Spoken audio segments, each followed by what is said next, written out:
Which of the following is best supported by evidence from the text?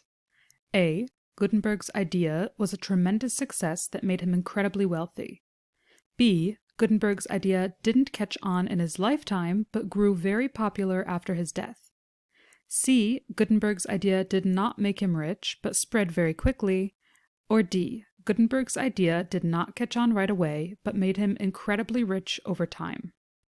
Let's go through each idea and see if we can find evidence from the text to back it up. A. Gutenberg's idea was a tremendous success that made him incredibly wealthy. Although it's true that Gutenberg's idea was a tremendous success, as the passage highlights again and again how his idea would forever change the world, unfortunately it did not make him wealthy, and he was eventually sued by his investors and was effectively bankrupt. Therefore, this can be marked as incorrect. B. Gutenberg's idea didn't catch on in his lifetime, but grew very popular after his death.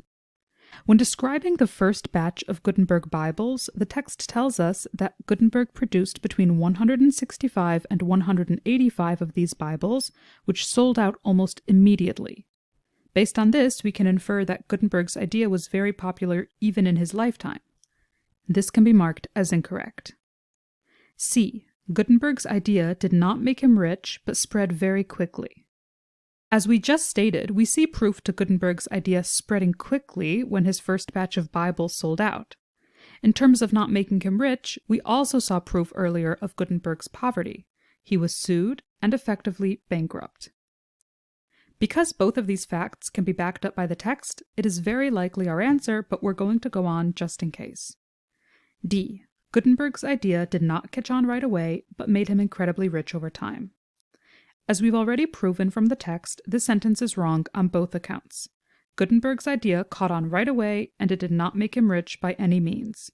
Therefore, this can be marked as incorrect, and C can be marked as our final answer.